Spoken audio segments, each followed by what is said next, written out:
कार्तिक मास महात्म दूसरा अध्याय। जय जय श्री राधे।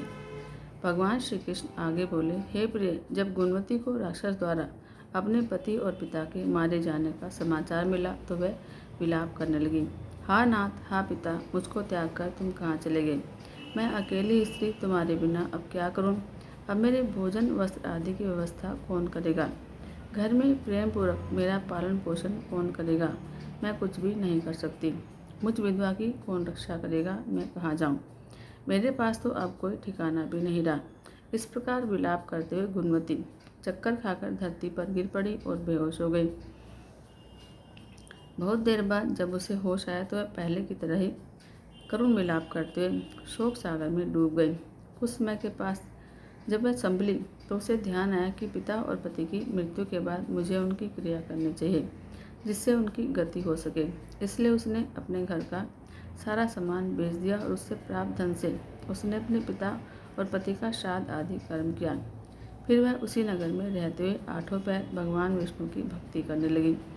उसने मृत्यु पर्यंत तक नियमपूर्वक सभी एकादशियों का व्रत और कार्तिक महीने में उपवास और व्रत किए। हे प्रिय, एकादशी और कार्तिक मुझे बहुत प्रिय हैं। उनसे मुक्ति, मुक्ति और पुत्र और संपत्ति प्राप्त होती है। कार्तिक मास में जब तुला राशि पर सूर्य आता है तब ब्रह्म मुहूर्त में उठकर स्नान करने और व्रत व उपवास करने वाले मनुष्य मुझे बहुत प्रिय हैं, क्योंकि यदि उन्होंने पाप भी किए हों तो भी स्नान और व्रत के प्रभाव से उन्हें मोक्ष प्राप्त हो जाता है। कार्तिक में स्नान, जागरण, दीपदान और तुलसी के पौधे की रक्षा करने वाले मनुष्य साक्षात भगवान विष्णु के समान हो जाते हैं। कार्तिक मास में मंदिर में झाड़ू लगाने वाले, स्वस्तिक बनाने वाले, भगवान विष्णु की पूजा करने वाले मनुष्य जन्म मरण के चक्कर से छुटकारा पा जाते हैं।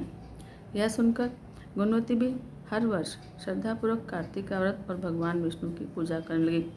हे प्रिय, जब उसे ज्वर आया एक बार तो वह बहुत कमज़ोर भी हो गई। फिर भी वह किसी प्रकार गंगा स्नान के लिए चली गई। गंगा तक तो वह पहुँच गई, लेकिन शीत के कारण वह बुरी तरह से काँप रही थी। इस कारण वह शिथिल हो गई। तब मेरे भगवान विष्णु के दूत उसे मेरे धाम में ले आए।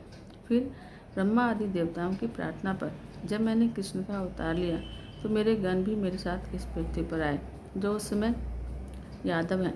तुम्हारे पिता पूर्व जन्म में देव शर्मा थे तो इस समय सत्राजित है। पूर्व जन्म में चंद्र शर्मा जो तुम्हारा पति था वह डाकू है। और हे देवी, तू ही वह गुणवती है। कार्तिक व्रत के प्रभाव के कारण तू मेरी अर्धांगिनी हुई है। पूर्व जन्म में तूने मेरे मंदिर के द्वार पर तुलसी का पौधा लगाया था।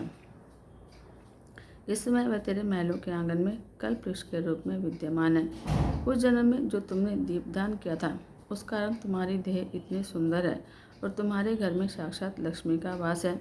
चूँकि तुमने पूर्व जन्म में अपने सभी व्रतों का फल पति स्वरूप विष्णु को अर्पित किया था, उसी के प्रभाव से इस जन्म में तुम मेरी प्रिय पत्नी बनी हो।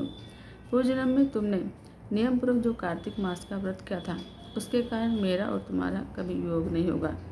इस प्रकार कार्तिक मास में व्रत आदि करने वाले मनुष्य मुझे तुम्हारे समान प्रिय हैं। दूसरे जप, तप, यज्ञ, दान आदि करने से प्राप्त फल कार्तिक मास में किए गए व्रत के फल से बहुत थोड़ा है, अर्थात कार्तिक मास के व्रतों का 16 भाग भी नहीं होता है।